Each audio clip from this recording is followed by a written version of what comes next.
देखिए मैंने एक बच्चे से पूछा तुझे 8 का पहाड़ा आता है? बोले हाँ आता है। उसने मुझे सर 8 का पहाड़ा किस ढंग से सुनाया? 8 एकम 8, 8 दूनी 16, 8 तिया 24, 8 चौके 8 पंजे 8 छक्के 8 सत्ते 8 नमे 8 दाम 80। मैं बोला चुप, ये बीच में क्या करता है? तेरा तो जीवन बर्बाद है। वो बोला सर पहाड़ा भूल गया तो क्या हुआ, धुन तो पूरी याद है। कॉमेडी के वीडियोस देखने के लिए हमारे चैनल को लाइक और सब्सक्राइब करें।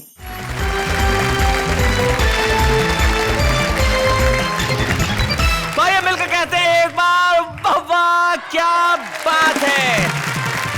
हमारे साथ हमारे 3 कवि मित्र हैं। हमारे साथ सबसे पहले जो बैठे हैं शानदार, ऐसा लग रहा है जैसे पंचायत का चुनाव लड़के सीधे सीधे आ रहे हैं या जाके लड़ेंगे। नाम इनका फारूक सरल है, लेकिन सरल साहब चुनाव मत लड़िएगा क्योंकि इन दिनों चुनावों में सरल लोग चुनाव नहीं लड़ते हैं, काफी टेढ़े लोग चुनाव लड़ते हैं, इसलिए आपकी जगह यही ठीक है, आप अदब की महफिल में रहिए। हम स्वागत करते हैं फारूक सरल का। फारूक सरल साहब के पास जो बैठे हैं वो बैठे हैं, वो ऐसे योगी किस्म के आदमी है कि कहीं भी बैठ सकते हैं। इतने अद्भुत व्यक्ति हैं प्रदीप चौबे कि एक बार इनके 15 शिष्य थे और 15 शिष्यों को इन्होंने कहा कि रास्ते में जाना और कहीं कोई महिला दिख जाए तो महिला को देखना मत, बस मुंह से कहना राम राम राम। अब इनके शिष्य भी इनकी तरह 15 ही शिष्य निकले और एक शिष्य की अचानक आवाज आई राम राम राम, तो बाकी 14 एक साथ बोले कहाँ है कहाँ है कहाँ है। जैसे गुरु वैसे चेले। तो ये हमारे मठाधीश हैं हास्य के, जो प्रदीप चौबे जी यहाँ पे बैठे हैं, उनके पास जो बैठे हैं वो भी इसलिए बैठे हैं कि ये विवादास्पद ढांचा है। एक ऐसा व्यक्ति जिसकी आंखों में करुणा और रुदन का ऐसा स्थायी भाव है जिसे देख के ये लगता है कि उसका जन्म केवल चंदा लेने के लिए हुआ। लेकिन दिनेश दिग्गज एक अद्भुत व्यक्तित्व है और हमारे बड़े ही कमाल के कवि हैं, और इस आत्मविश्वासी कवि को मैं सबसे पहले इस मंच पे बुलाना चाहता हूं कि दिग्गज जी जरा आइए, कुछ सुनाइए, और भाई आप लोग जरा तालियां।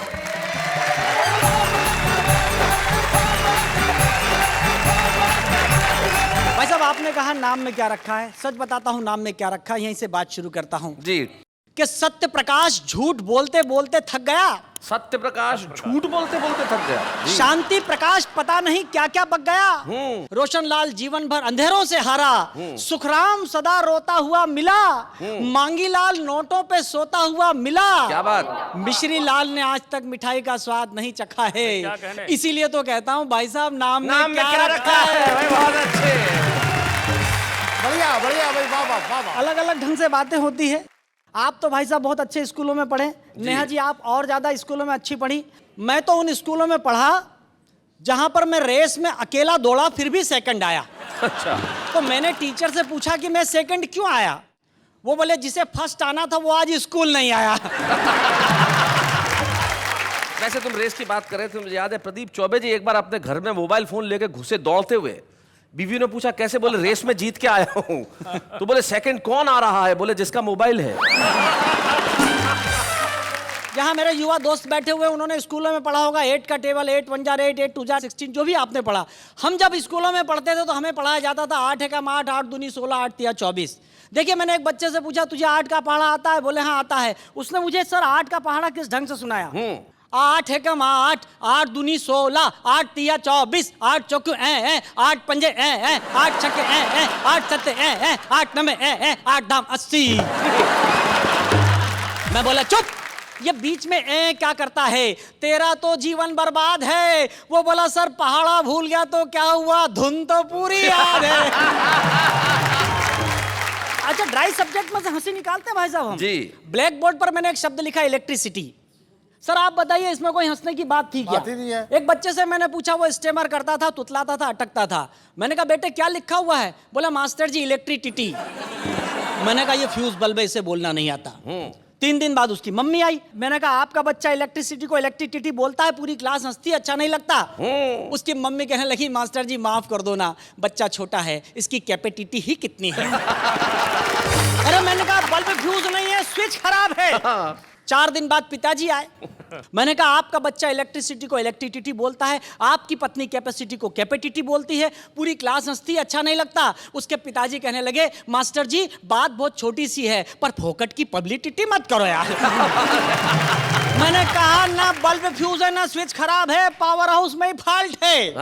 मैंने उस बच्चे से कहा तुम्हारे घर में कोई और है? बोले दादाजी हैं 80 साल के। मैंने कहा भेजो उस आइटम को भी चेक करेंगे। दादाजी आए, नमस्कार। मैंने कहा नमस्कार, क्या हो गया? मैंने कहा आपका पोता इलेक्ट्रिसिटी को इलेक्ट्रिसिटी बोलता है, आपकी बहू कैपेसिटी को कैपेसिटी बोलती है, आपका बेटा पब्लिसिटी को पब्लिसिटी बोलता है। पूरी क्लास हंसती है, अच्छा नहीं लगता। बोला मास्टर जी ये तो सब जाहिल और गंवार हैं, इन्होंने यूनिवर्सिटी का कभी मुंह ही नहीं देखा।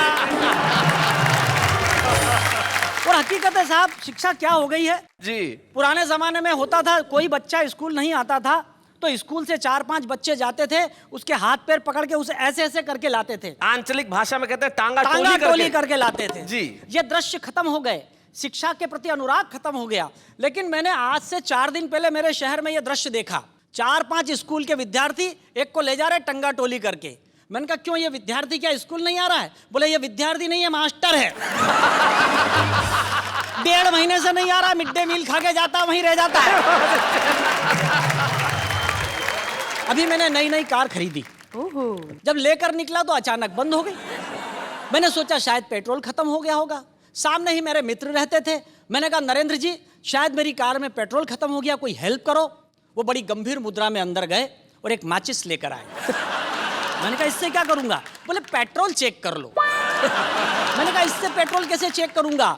बोले सुनो, अगर कार में पेट्रोल नहीं हुआ तो तुम्हें पता चल जाएगा, और अगर हुआ तो कल न्यूज़पेपर के माध्यम से पूरे शहर को पता चल जाएगा कि पेट्रोल था। लोगों के मदद करने के तरीके बदल गए। बधाइयां कम मिलती है भाई साहब, आजकल धमकियां ज्यादा मिलती है जी। धमकियों पर एक कविता, फारूक भाई प्रदीप जी सुनिएगा, कि पिछले दिनों एक धमकी भरा एसएमएस हमारे पास आया।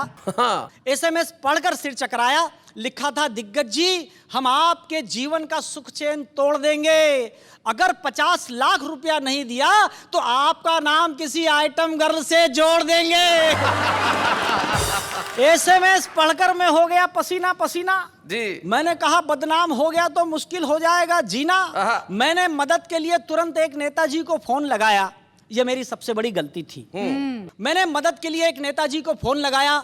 फोन स्वयं नेताजी ने उठाया। बोला दिग्गज जी क्या हाल चाल हैं? मैंने कहा चाल तो ठीक है, हाल बुरा है। मेरे सीने पर धमकियों का छुरा है, मेरी मदद कीजिए। मदद शब्द सुनते ही वे आवाज बदल कर बोले इस मार्ग की सभी लाइनें व्यस्त हैं, कृपया कुछ देर बाद डायल कीजिए। तभी मुझे मेरे एक वरिष्ठ कवि मित्र का ख्याल आया। मैं नाम नहीं बताऊंगा, नहीं तो आपको पता चल जाएगा कि मैं प्रदीप चौबे भाई साहब की बात कर रहा हूं। तभी मुझे मेरे एक वरिष्ठ कवि मित्र का ख्याल आया। मैंने उन्हें फोन लगाया, कहा गुरु लोग हमें धमकियां दे रहे हैं, कोई मार्ग सुझाओ। वो बोले मार्ग? हम तो हाईवे सुझा देंगे। जरा डीप में जाके समस्या बताओ। ओहो। मैंने कहा गुरु लोग मेरा नाम आइटम गर्ल के साथ जोड़ रहे हैं। आइटम गर्ल का नाम सुनते ही गुरु क्रोध में आ गए। मुझे लगा कि आज तो धरती और अंबर हिल जाएगा। धीरे से आकर बोले जिसने तुझे धमकी दी है उसका मोबाइल नंबर मिल जाएगा। मैंने कहा बिल्कुल मिल जाएगा गुरु। बोले फिर तू ही डायल कर, हो जा शुरू। डायल तो मैं भी कर सकता था, कोई डिफरेंस नहीं है, पर फिलहाल मेरे मोबाइल में बैलेंस नहीं है। तो मैंने कहा गुरु क्या आप धमकी देने वाले को डराएंगे, धमकाएंगे या समझाएंगे? बोले न डराएंगे, न धमकाएंगे, न समझाएंगे, हम एक नई टेक्निक अपनाएंगे। तेरा नाम डिलीट करके हम अपना नाम जुड़वाएंगे। क्या बात है, बहुत अच्छे। क्या कहने वाह वाह वाह। अचानक वे शायरी करने लगे। अरे हजारों साल नरगिस अपनी बेनूरी पर रोती है, तब कहीं जाकर चमन में एक फूल खिलता है। और सच बात तो यह है कि आम आदमी को आजकल बदनाम होने का मौका ही कहाँ मिलता है। क्या बात है भाई, वाह वाह वाह वाह। दिग्गज भाई तुझे बधाई, तुझे धमकियां मिल गई, हमें कविता मिल गई। ये धमकियां नहीं थी, नई कविता के लिए नया प्लॉट है। वाह वाह क्या बात है, वाह वाह वाह क्या बात।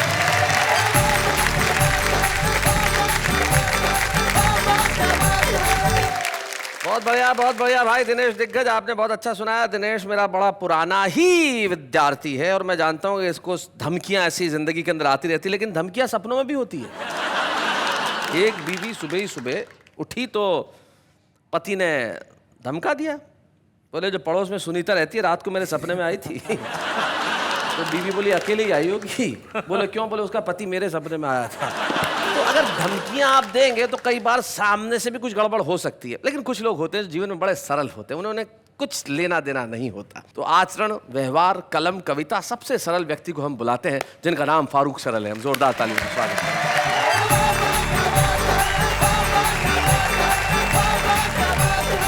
बहुत अच्छा लग रहा वाह में आके के। मैं सोच रहा हूँ 2 छंद अपने मिजाज के विपरीत पढ़ दूँ। जिसमें आप सरल नजर नहीं आ रहे। मैंने जब परचून की दुकान खोली, ग्रोसरी स्टोर जिसमें घर का छोटा मोटा सामान मिलता हो जी, पहले ही दिन एक महिला माचिस खरीद के ले गई। बरसात के मौसम में माचिस थोड़ी सीली थी, वो जली नहीं, वापस करने आई। मैंने एक तीली निकाली और उसको थोड़ी देर तक अपनी दाढ़ी के ऊपर रगड़ा। माचिस सूख गई और मैंने जला के दिखाया। बोला माचिस बहन जी बहुत अच्छी, इसको ले जाओ। लेकिन महिला बिगड़ गई, बोली अब मैं माचिस से बिल्कुल नहीं ले जाऊंगी। मैंने कहा तर्क के आधार पर उत्तर दो, माचिस क्यों नहीं ले जाओगी जब जल रही है? तो उसने जो तर्क दिया वो मैं पढ़ता हूँ, सुनिएगा। कि ले गई खरीद कर माचिस नहीं जली तो लौट के दुकानदार से वो लगी लड़ने, और तीली को निकाल कर रगड़ा जो दाढ़ी पर, फौरन ही तीली लगी आग को पकड़ने। तो बोली यह देख कर इसको न ले जाऊंगी, पैसे कर वापस न बात दे बिगड़ने, और इसको जलाने है तू घर से मैं आऊंगी क्या, मुझे रोज रोज तेरी दाढ़ी पे रगड़ने। वाह भाई वाह वाह, क्या बात है। अक्सर पति पत्नियों में नोक झोंक चला करती है। जी। नोक झोंक जब ज्यादा बढ़ जाती है तो कभी कभी पत्नियां अटैचियां बांध लिया करती हैं। आप सब जानते हैं अटैची बांध करके पत्नी कहाँ जाती है? जी। अधिकांश विश्वास पतियों को होता कि मायके ही गई, लेकिन बताती नहीं। एक छंद वहां से निकलता जी, कि झगड़े के बाद बोली मैडम अटैची बांध, मुझे किसी भांति इस घर में न रहना। और मैंने कहा गुस्सा छोड़ो, पति पत्नी है हम, हमें मिलजुल के है सुख दुख सहना। बोली झुंझला के इस घर से तो उत्तम है मेरे लिए जाके किसी नरक में दहना। और मैंने कहा अच्छा यदि नरक में जाती हो तो मम्मी जी से अपनी मेरा सलाम कहना। अभी शैलेश जी ने कहा था कि मैं चुनाव लड़ने की मुद्रा में हूं, लेकिन उन्होंने मशवरा दिया था तो मैं थोड़ी देर के लिए चुनाव लड़ता हूं और मेरा दावा है कि मैं ही चुनाव जीतूंगा। उसका कारण यह है कि जो मेरा प्रतिद्वंदी है, प्रतिपक्ष में है, वो भी मेरे ही समान गुण वाला, दोष वाला है। अच्छा। तो थोड़ी देर के लिए मान लीजिए कि एक प्रत्याशी मैं हूँ, एक प्रत्याशी मेरा भाई दिनेश दिग्गज है। ठीक। दोनों में गुण दोष सब बराबर हैं। एक एक्स्ट्रा बाल वाला, एक बिना बाल वाला। थोड़े बहुत अंतर चलते हैं जी, वो अनुपात बराबर हो जाता है। अनुपात बराबर हो जाए। तो सुनेगा कि एक से बढ़कर एक लुटेरे, सब कुर्सी को खड़े हैं घेरे, एक दूजे पर आंख तरेरे, चोर चोर भाई मौसेरे। वाह। इस कुर्सी पर हम बैठेंगे कहीं और तुम किसको हमारे सिवा, बोलो चुनोगे तुम किसको हमारे सिवा, बोलो चुनोगे तुम किसको। पहली समानता, थोड़ा बहुत अंतर शब्दों का हो सकता है लेकिन अर्थवत्ता और गुणवत्ता दोनों की बराबर। जी। कि मैं झगड़ालू ये है लड़ाकू, मैं चंगेजी हूँ ये हलाकू, मैं हूँ छुरी और ये चाकू, मैं भी डाकू ये भी डाकू। क्या बात है। और दोनों देश को ही लूटेंगे, चुनिए चाहे जिसको हमारे सिवा, बोलो चुनोगे तुम किसको हमारे सिवा, बोलो चुनोगे तुम किसको। कि राजनीति का एक कहरा, राजनीति का एक कहरा, अपना मकसद एक ही ठहरा, दोनों का संबंध है गहरा, मैं हूँ अंधा ये है बहरा। क्या बात है। दोनों नहीं सुने देखेंगे, रोज चाहे सिसको हमारे सिवा, बोलो चुनोगे तुम किसको हमारे सिवा, बोलो चुनोगे तुम किसको। ये लड़ाई झगड़े सिर्फ थोड़ी देर के होते हैं, उसके बाद फिर हम एक हो जाएंगे। कि बस चुनाव भर हम्मा हम्मा, बस चुनाव भर हम्मा हम्मा, धमा चौकड़ी धम्मी धम्मा, जीत गए तो दम्मा दम्मा, वल्ले वल्ले छम्मा छम्मा। क्या बात है। एक करेगा वहां भांगड़ा, एक करेगा डिस्को हमारे सिवा, बोलो चुनोगे तुम किसको, हमारे सिवा बोलो चुनोगे तुम किसको। भाई क्या बात है।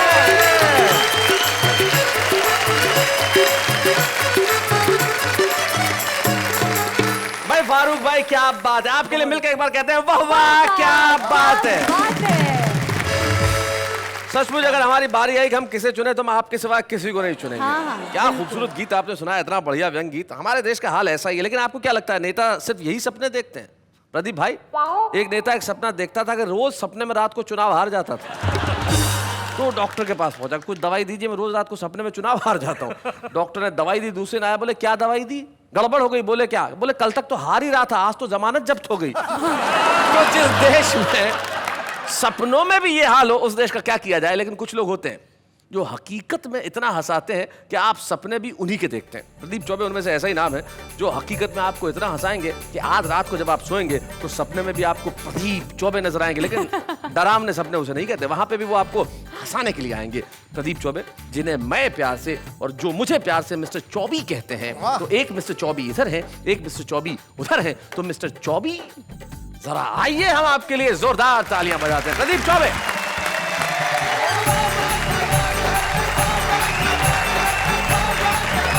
बड़ी मुसीबत होती है कवियों की, और ख़ासकर हास्य कवियों की। जो थोड़ा बहुत नाम मिल जाता है, लोकप्रियता मिल जाती है, तो उनके लिए संकट भी होता रहता है।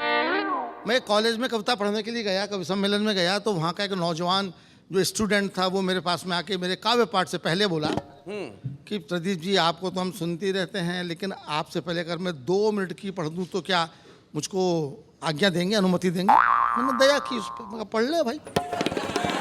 मैं कहा 2 मिनट रहेगा ना?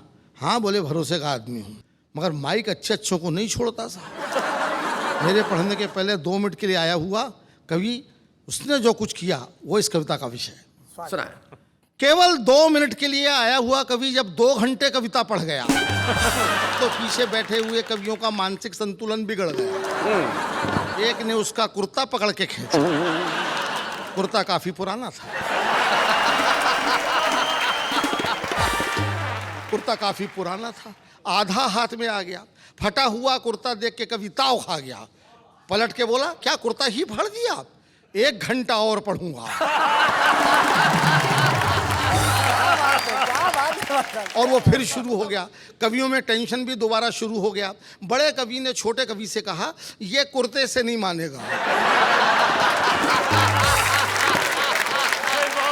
तो साहब ये वाली बात है जो आपके हंसने के लिए ज़िंदगी मिलती है। 2 बैठे हैं बेचारे यहाँ पे, इनको गंजा गंजा कह करके, ये मुझे बहुत बुरा लगता है, बहुत बुरा लगता है। भाई गंजों के अनुभव बड़े शार्प होते हैं। एक गंजे के पास खड़ा था, एक विराट गंजा था। ये तो क्या लगते हैं, वहाँ तो पूरा मैदान ही साफ था, दूर तक कहीं छाया नहीं थी, पूरा मैदान चमक रहा था। अगला धूप में और खड़ा था और तेल भी लगा रखा था। मेरी तो निगाह तक फिसल रही थी।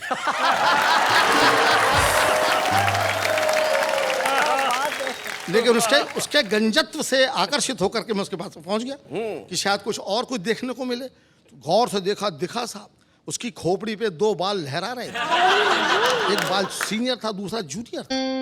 तो जूनियर बाल ने सीनियर बाल से कहा कि दादा अपन दोनों आपस में शादी कर लें तो ये मैदान लहलहा जाए। तो सीनियर बाल बोला ऐसा नहीं हो सकता भैया, इस देश में बाल विवाह पे पाबंदी है।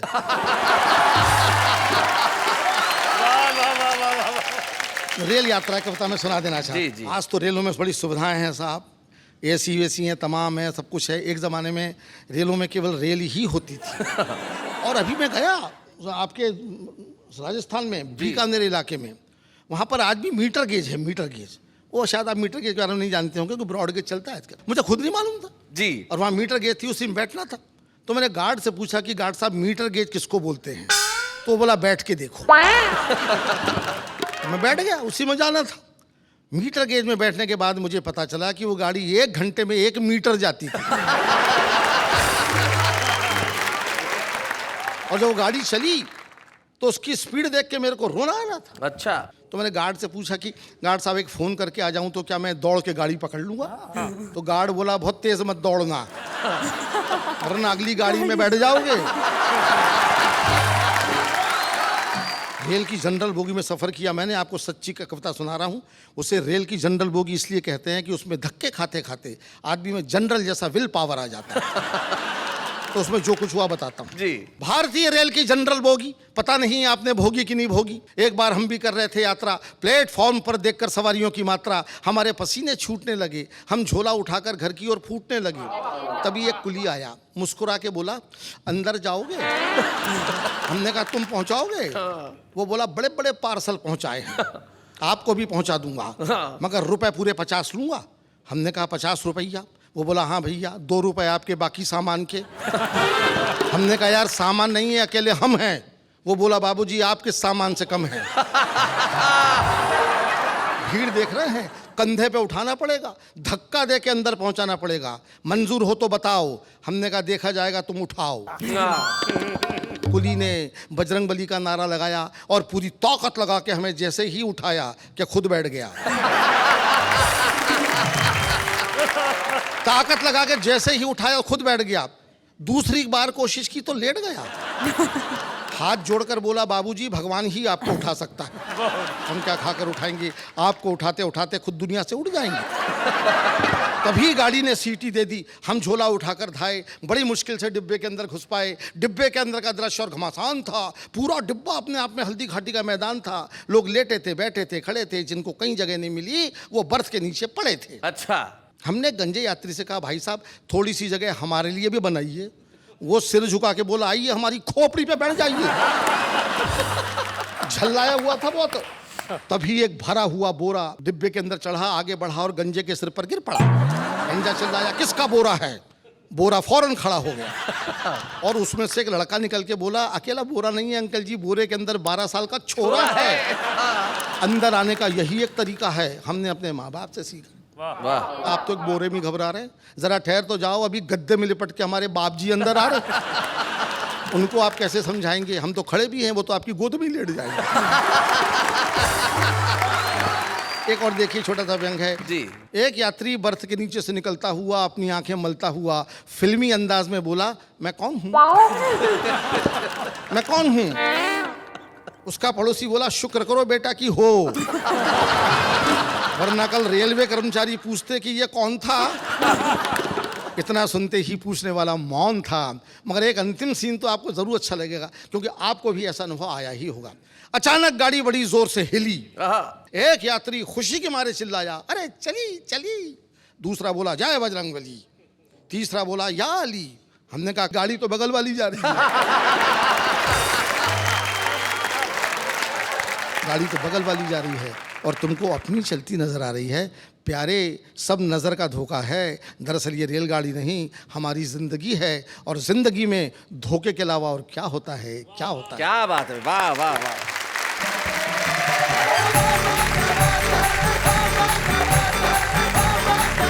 इस वक्त एक खास मेहमान को हम बुलाना चाहते हैं, एक ऐसा मेहमान जिसकी तरह गीत लिखने के लोग सपने देखते हैं, जिन्होंने जाने कितनी फिल्मों में गीत लिखे। एक बड़ा ही लोकप्रिय गाना हुआ था, सोनू निगम साहब ने अपने एल्बम में गाया था, बिजुरिया, उसके रचनाकार वो है। और सबसे बड़ी चीज़ ये है कि तिहरी प्रतिभा के धनी है।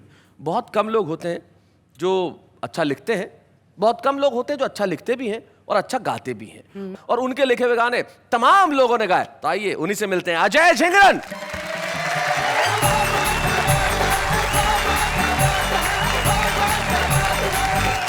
पहले वही गीत पेश करूंगा जो मेरी पहचान बना हुआ है पूरे देश में। मेरा पहला गीत था, तो मुझे आज भी वो लम्हा याद है जब वो गीत रिलीज हुआ था, तो मैं कैसे भाग के ऑडियो की शॉप पे गया था खरीदने के लिए अपना कैसेट। ये सपना होता है, सहारनपुर से एक लड़का आता है जिसका नाम अजय झिंगरन होता है, और इनकी एक ख्वाहिश होती है कि जब मेरा गाना आया तो मैं ऑडियो कैसेट खरीद के लाऊं। ये ख्वाहिश पूरी हुई। खूबसूरत गाना अजय हमें सुना रहे हैं जो अजय ने लिखा।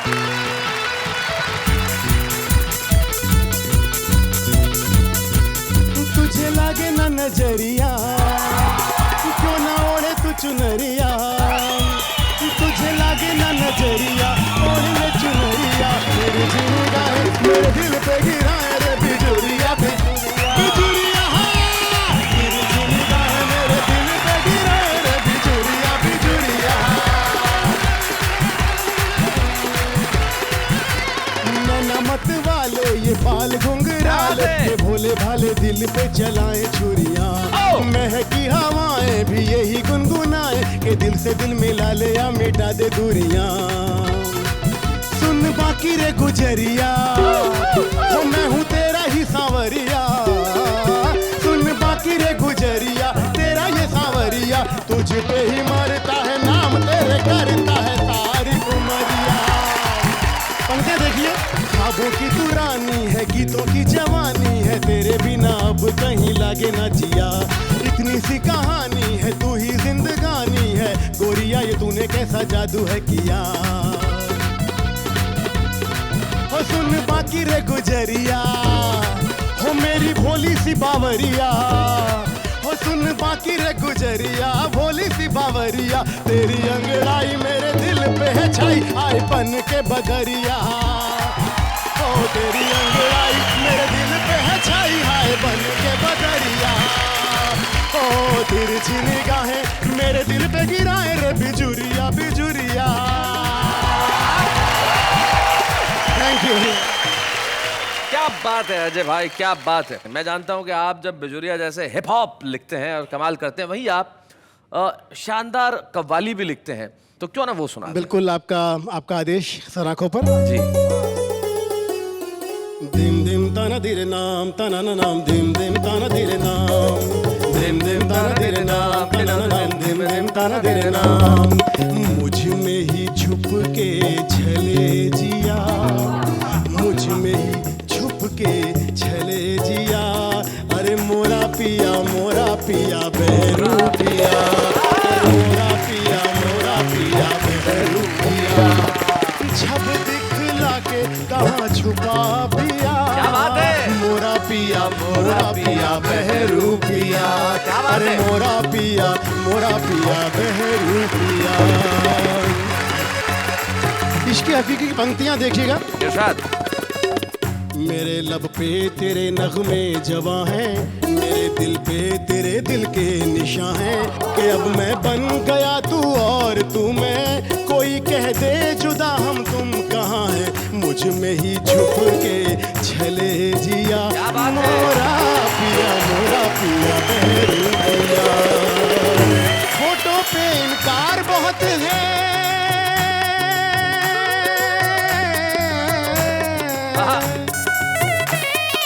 फोटो पे इनकार बहुत है, लेकिन तुमसे प्यार बहुत है। पहन लिया है रूप तुम्हारा, मेरा ये श्रृंगार बहुत है, मुझ में ही छुप के छले जिया। मोरा पिया बहरू पिया। क्या बात है। झूठी दुनिया में बहलावे जिया, झूठी दुनिया में बहलावे जिया। मोरा पिया बहरू पिया, मोरा पिया बहरू पिया। क्या बात है यार, क्या बात है।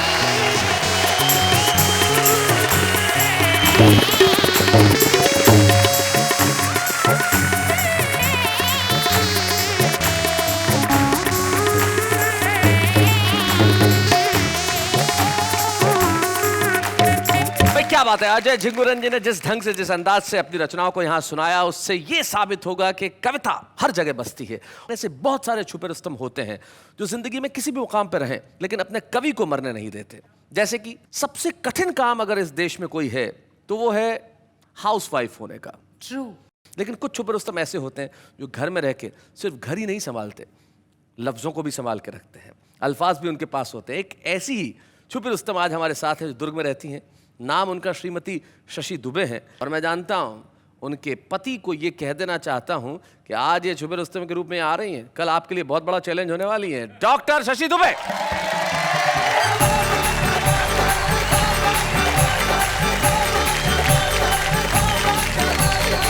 शैलेश जी, जी तनाव से चेहरे पर पिंपल पड़ते हैं जी, रोने से चेहरे पर रिंकल पड़ते हैं, आहा। इसलिए वाह वाह क्या बात है देखकर मुस्कुरा दो, क्योंकि मुस्कुराने से चेहरे पर डिंपल पड़ता हाय हाय, भाई क्या बात है, क्या बात है। बहुत अच्छे। है। एक कुंवारी कन्या ने बुजुर्ग महिला से पूछा, प्यार और शादी में क्या भिन्नता होती है?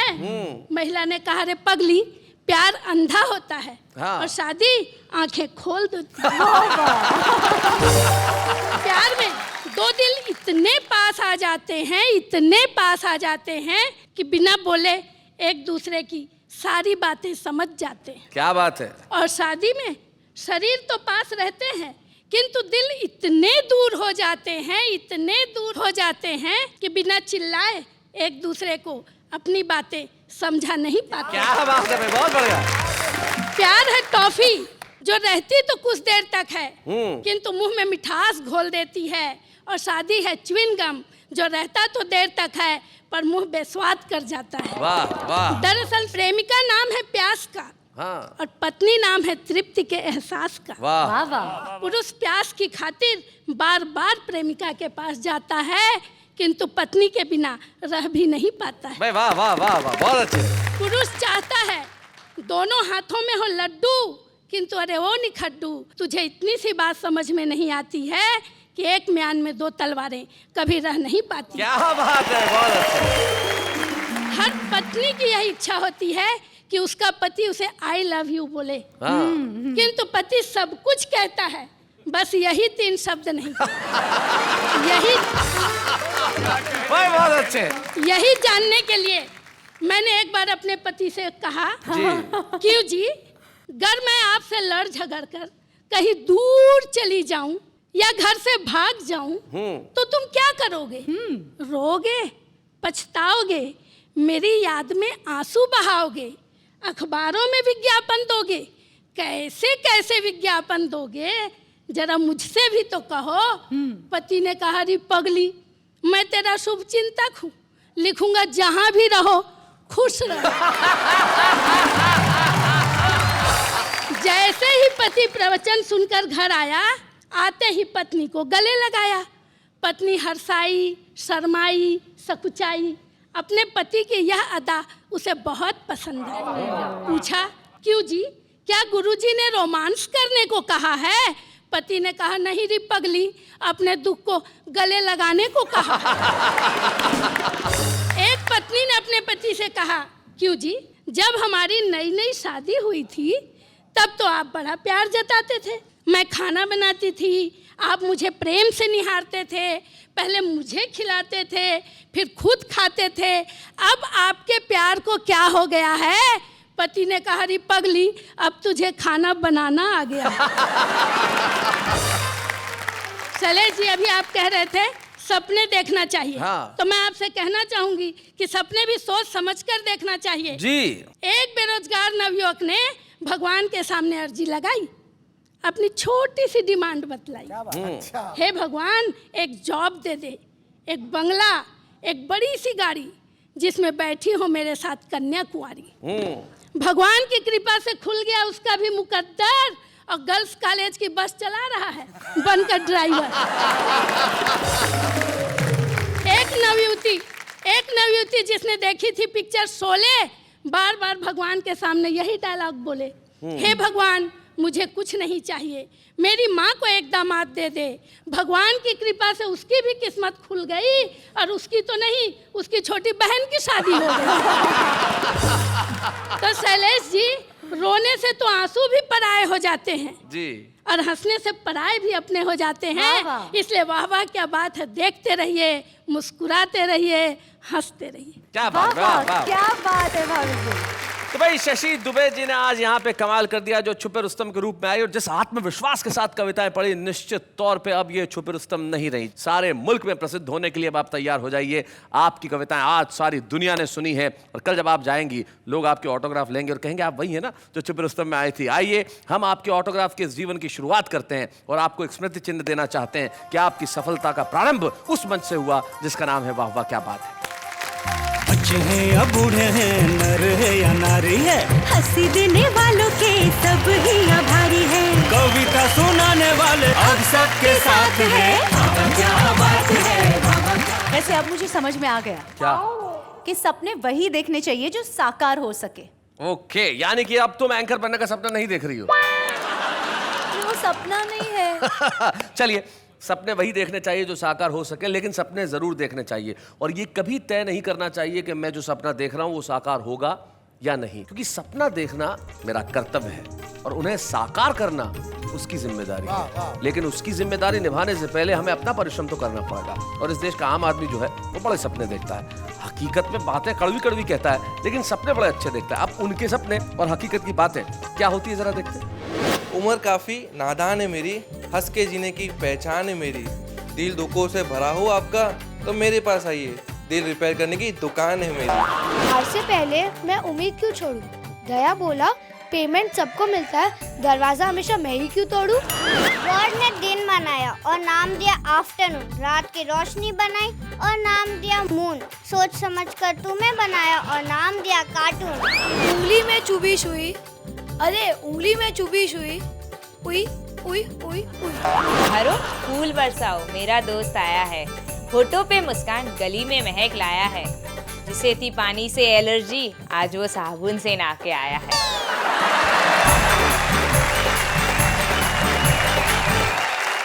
तो भाई ये जो हमारा कॉमन मैन है, जो आम आदमी बड़ा कमाल करता है, और हमारे देश में जो 80% देश गांवों और कस्बों में बसा हुआ है वो हमारा देश आम आदमी ही है। वहां पे अगर कोई व्यक्ति तरक्की करता है तो बड़ी खुशी की बात होती है। दिनेश दिग्गज एक ऐसे व्यक्तित्व का नाम है, एक ऐसा कवि जिसने बहुत मॉडरेट अपनी शुरुआत की लेकिन तरक्की की राह पे वो बढ़ता चला गया। हम मिलकर सम्मान करते हैं आज उज्जैन से आए दिनेश दिग्गज का। बच्चे हैं या बूढ़े हैं, नर है या नारी है, हंसी देने वालों के सब ही आभारी है, कविता सुनाने वाले सबको हंसाने वाले अब सबके साथ है। बड़ी खुशी की बात है कि आज दिनेश जी की पत्नी यहाँ पे उपस्थित है, प्रेमशीला श्रीवास्तव। मैं उन्हें इस मंच पे आमंत्रित करता हूँ। आइए प्रेमशीला श्रीवास्तव। प्रेमशीला जी स्वागत है आपका। धन्यवाद। आपकी अरेंज्ड मैरिज है या लव मैरिज? Arrange marriage. लेकिन हमें तो विश्वस्त सूत्रों द्वारा ज्ञात हुआ है कि ये लव मैरिज थी। ये सब लोगों को पता लग जाएगा इसलिए। मतलब अरेंज बता रही है, तो लव मैरिज बताने में क्या दिक्कत है? मतलब इनसे प्यार हुआ, इसमें शर्मिंदगी है? क्यों? क्योंकि सभी लोग सुन रहे होंगे। भाई देखो, भारतीय संस्कृति देखिए कि सभी लोग सुन रहे हैं, तो मैं सबके सामने नहीं कह सकती कि मैं पति से प्यार करती हूँ। भाई वाह वाह, इस संस्कृति को प्रणाम करते हैं, बहुत अच्छे। क्या कैसा व्यवहार रहता है घर में इनका? डरते हैं मुझसे बहुत।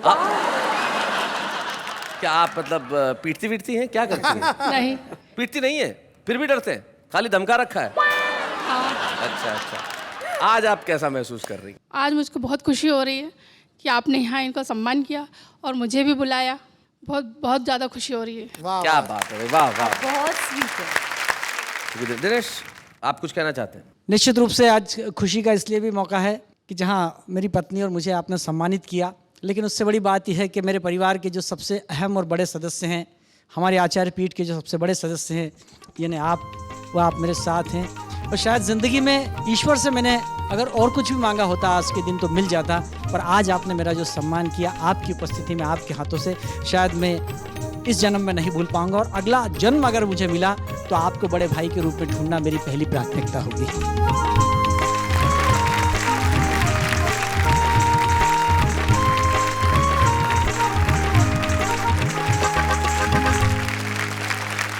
दिनेश, मैं आपको ये कहना चाहता हूँ, आप, प्रेमशीला, फारूक भाई, प्रदीप चौबे या तमाम वो कवि जैसे शशि जी यहाँ आई आज और उन्होंने छुपे रुस्तम के रूप में कविताएं पढ़ी, या अजय जी आए, हम तमाम लोग हिंदुस्तान की आत्मा में से निकले हुए लोग हैं। इसलिए तमाम वो लोग जो चाहे छोटी जगहों पर रहते हैं, लेकिन उन्हें जाते जाते एक शायर के 2 शेर कहना चाहता हूँ। आप कहीं भी रहें, लेकिन अगर आप में सपने देखने की हिम्मत है, उन्हें सच बनाने की ताकत है, तो आगे बढ़िए।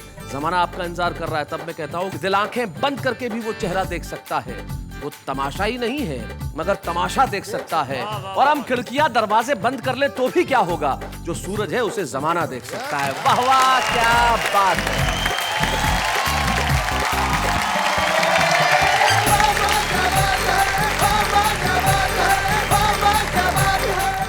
कॉमेडी के वीडियोस देखने के लिए हमारे चैनल को लाइक और सब्सक्राइब करें।